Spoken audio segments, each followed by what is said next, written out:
Halo,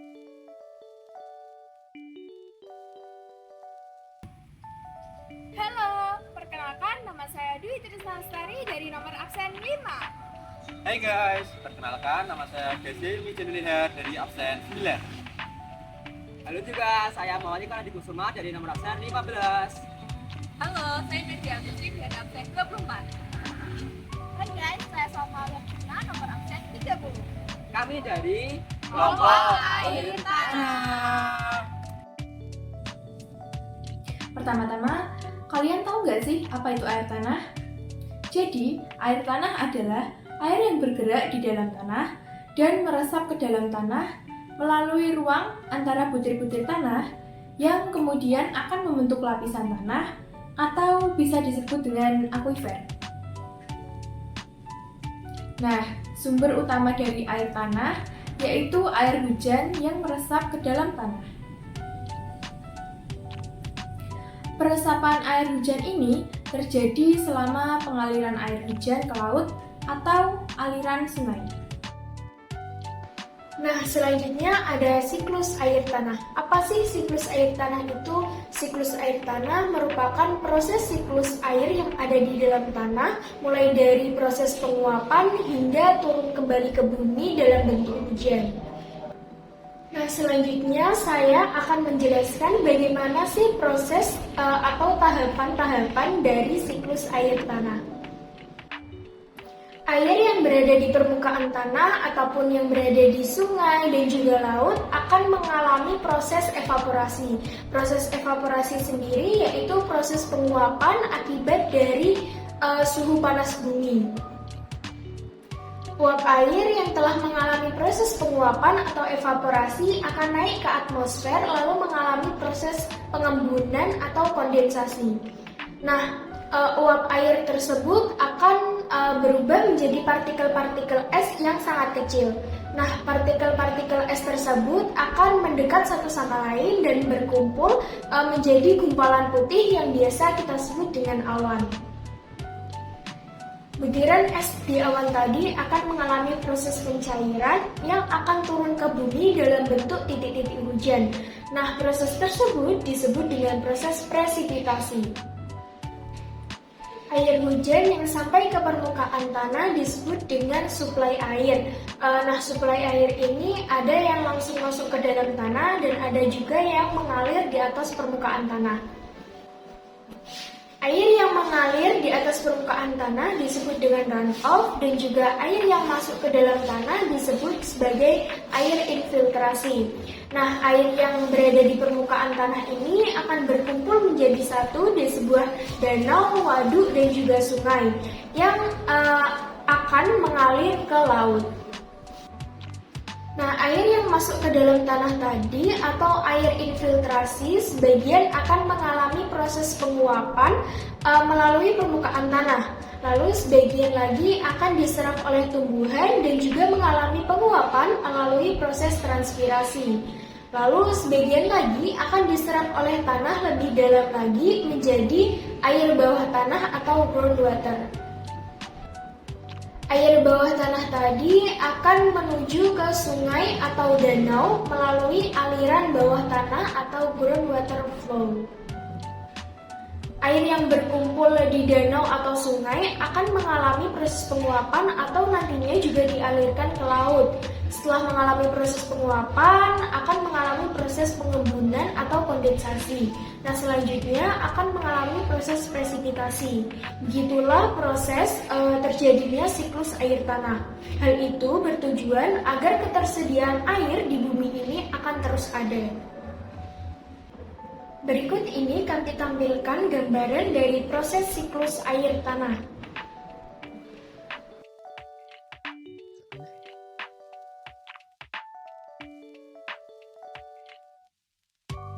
Jenis air tanah berdasarkan asal airnya.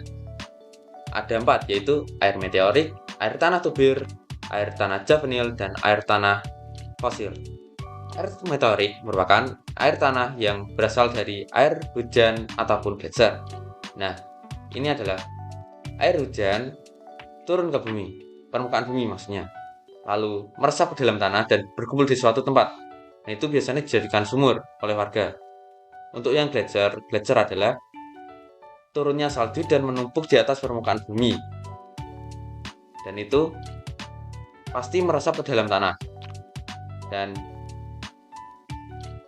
membentuk suatu perkumpulan air di dalam tanah seperti air hujan tadi. Lanjut ke air tanah tubir. Air tanah tubir adalah air yang berasal dari perut bumi, yang seperti air tanah yang tersimpan dalam batuan sedimen. Contohnya, anggap aja spekulasi. Air tanah tubir, terbentuknya air tanah tubir. Di dalam danau atau dasaran danau, terdapat sebuah air. Nah, itu tertimbun oleh pasir dan dalam waktu siklus ribuan tahun.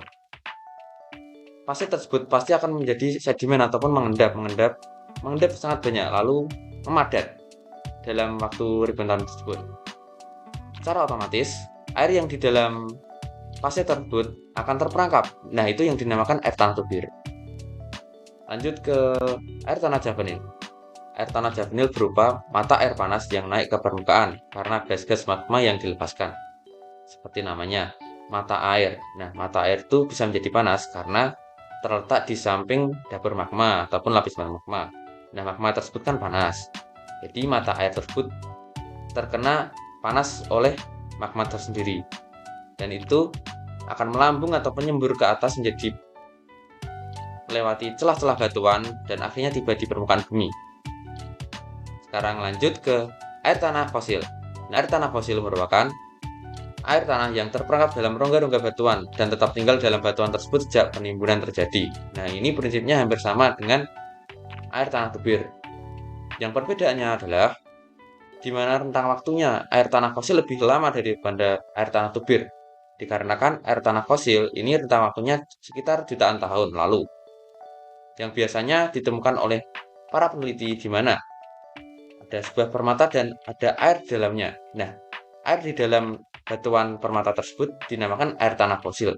Dan itu tidak ikut ke siklus hidrologi dikarenakan terlindungi oleh lapisan batuan atau permata tersebut.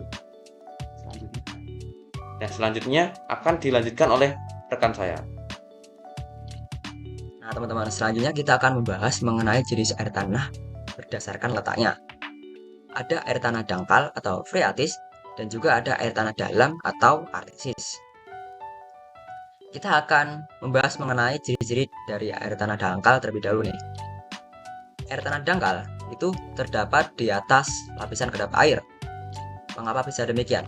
Karena air tanah dangkal ini berasal dari air hujan, yang mana airnya itu hanya sedikit dan sebentar, sehingga airnya hanya dapat menembus lapisan tanah yang masih dekat dengan permukaan bumi dan tidak sampai menembus ke lapisan kedap airnya. Lalu, air tanah dangkal ini biasanya dimanfaatkan untuk sumber air dan pompa air. Sumur air yang ada di rumah teman-teman itu sumurnya itu kedalamannya sama dengan kedalaman air tanah dangkal. Nah, yang ketiga, cirinya itu berasal dari air hujan. Tentu saja, sudah dijelaskan tadi. Air tanah dangkal ini berasal dari air hujan yang meresap ke dalam tanah. Air hujan itu sifatnya mengalir di tempat yang lebih mengalir secara horizontal dan meresap secara vertikal juga. Mengalir secara horizontal itu air hujan itu menuju tempat yang lebih rendah. Dikala menuju tempat yang lebih rendah, air hujan ini juga bersamaan menembus ke dalam lapisan tanah. Nah, begitu. Air tanah dangkal ini ada banyak nama-namanya atau nama lainnya. Bisa disebut dengan air tanah freatik, atau air tanah permukaan, atau air tanah bebas, atau bisa juga disebut air tanah melayang. Nah, ciri yang selanjutnya, karena air tanah dangkal ini letaknya dekat dengan permukaan tanah, maka air tanah dangkal ini terpengaruh oleh musim, terpengaruh juga oleh cuaca dan juga iklim. Nah, kita akan beranjak ke ciri-ciri dari air tanah dalam atau artesis. Air tanah dalam atau artesis terdapat di antara dua lapisan kedap air. Mengapa bisa demikian? Karena air tanah dalam ini penembusannya ke dalam lapisan tanah itu berlangsung sangat lama atau dengan kurun waktu yang lama dan terus-menerus, sehingga airnya itu dapat menembus ke lapisan kedap air yang ada di dalam tanah. Yang kedua, air tanah dalam ini biasanya dimanfaatkan untuk sumur artesis atau sumur bor dan pompa artesis atau jet pump. Teman-teman sudah pernah melihat secara langsung belum sumur bor? Kalau belum, sumur bor itu sumurnya itu dapat mengeluarkan air dengan sendirinya tanpa kita pompa atau menggunakan alat pompa yang lainnya. Dikarenakan sumur bor ini letaknya berada di bawah lapisan kedap air atau di antara dua lapisan kedap air tadi. Karena di antara dua lapisan kedap air ini airnya itu mempunyai tekanan yang tinggi karena ditekan dari atas juga, dari tekanan air tanah dangkal tadi, sehingga airnya itu ingin keluarnya lewat lubang dari sumur artesis atau sumur bor tadi. Sehingga kita kalau menjumpai sumur-sumur yang pembangunan bangsa Belanda dulu, itu sumurnya itu kedalamannya itu biasanya sangat dalam, sampai bisa menembus air tanah dalam, sehingga sumurnya bisa keluar air dengan sendirinya. Hebat sekali. Nah, kemudian ciri yang selanjutnya, air tanah dalam ini berasal dari daerah tangkupan hujan atau daerah resapan di lereng-lereng gunung. Hujan yang terjadi di gunung itu airnya nanti akan mengalir dari tempat yang tinggi ke tempat yang lebih rendah dan sekaligus meresap. Air hujan itu kadang berkumpul di sebuah daerah di lereng gunung. Kumpulan air ini nanti akan tanahnya akan diresapi air secara terus-menerus karena airnya itu berkumpul di situ semua, dan resapan ini atau air yang berkumpul ini berlangsung dalam waktu yang cukup lama sehingga airnya itu dapat menembus ke lapisan kedap air. Selanjutnya seperti air dangkal, air tanah ini juga punya nama-nama yang banyak, nama-nama lain yang banyak. Bisa disebut juga dengan air artesis atau air tertekan. Karena ya tadi ditertekan dari atas karena letaknya di antara lapisan kedap air. Dan yang ciri yang terakhir dari air tanah dalam itu karena letaknya yang jauh di bawah permukaan tanah, air tanah dalam ini tidak terpengaruh oleh musim. Apabila musim berubah, cuaca berubah, iklim berubah, air tanah dalam ini tetap sama. Nah, selesai, kita akan beranjak ke materi selanjutnya yang akan dijelaskan oleh teman saya. Nah, selanjutnya ada penampakan air tanah nih. Penampakan air tanah yang pertama ada mata air. Mata air adalah air tanah dangkal yang tampak akibat retakan tanah mencapai air tanah dangkal. Lalu yang kedua ada mata air artesis. Mata air artesis adalah air tanah yang tampak akibat retakan tanah mencapai air tanah dalam. Lalu ada travertin, yaitu air pegunungan kars yang bergerak naik sehingga sebagian kapur terurai dalam air lalu mengendap membentuk bukit-bukit kapur setinggi lebih dari 10 meter. Dan yang terakhir ada geyser, yaitu air panas yang memancar ke atas secara alami. Manfaatan air tanah yang pertama adalah sebagai sumber air untuk kebutuhan rumah tangga seperti memasak, minum, kemudian mandi, itu menggunakan air tanah. Yang kedua adalah air tanah berpengaruh dalam siklus hidrologi. Ketika hujan jatuh ke permukaan bumi, air hujan ini sebagian akan mengalir ke sungai, ke danau, dan ada juga yang meresap ke dalam tanah. Yang ketiga adalah dalam bidang industri. Industri di Indonesia banyak menggunakan air tanah untuk menjalankan aktivitas mereka seperti pencelupan tekstil dan pembersihan kulit. Yang yang keempat adalah wisata alam. Nah, gua-gua yang ada di daerah sekitar kita itu terbentuk dari air tanah. Nah, gua tersebut bisa dijadikan sebagai wisata alam yang sangat menarik. Yang kelima adalah sebagai sumber pembangkit listrik. Di salah satu pedukuhan hasil pedukuhan kecil kawasan Kars Gonggong Selatan, sungai bawah tanah digunakan sebagai sumber pembangkit listrik dengan distribusi pembagian jumlah daya yang mereka masih kelola sendiri, meskipun di daerah tersebut kecamatannya sendiri belum teraliri oleh PLN, listrik oleh PLN. Yang keenam adalah wisata minat khusus. Beberapa kegiatan seperti caving, kemudian cave diving, dan blackwater rafting itu melibatkan penggunaan air tanah. Yang ketujuh adalah irigasi. Tentunya Indonesia sebagai negara agraris, sebagian mata pencariannya bersumber dari pertanian. Nah, dari pertanian ini mereka banyak menggunakan sumber air mereka dari irigasi. Misalnya sumur bor di daerah Indramayu, Jawa Barat. Selanjutnya adalah dampak pengambilan dan penggunaan air tanah secara berlebihan. Yang pertama adalah intrusi air laut. Jika terlalu banyak air tanah diambil dari daerah pesisir, air asin dari laut dapat masuk ke dalam akuifer dan menyebabkan sumur-sumur dan mata air di sekitarnya menghasilkan air berair atau asin. Nah, hal ini disebabkan oleh pergeseran batas air tawar dengan air asin yang menyebabkan kedua air ini bercampur. Yang kedua adalah tanah amblas. Ini dapat mengakibatkan keretakan pada bangunan atau bahkan menyebabkan kemiringan bangunan yang berada di atasnya. Yang ketiga adalah kualitas air tanah akan menurun.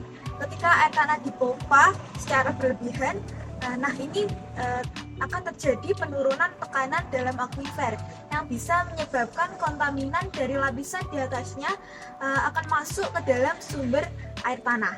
Kemudian ada penurunan permukaan air tanah. Pemompaan air tanah yang berlebihan juga dapat menyebabkan penurunan tingkat air tanah di dalam akuifer. Dampaknya seperti penurunan debit sungai, mata air, dan danau yang dapat berdampak pada organisme yang hidup di daerah atau kelangsungan hidupnya bergantung pada daerah tersebut. Oleh karena itu, penting untuk kita sebagai masyarakat dan penduduk untuk melakukan pengelolaan air tanah yang bijaksana dan berkelanjutan.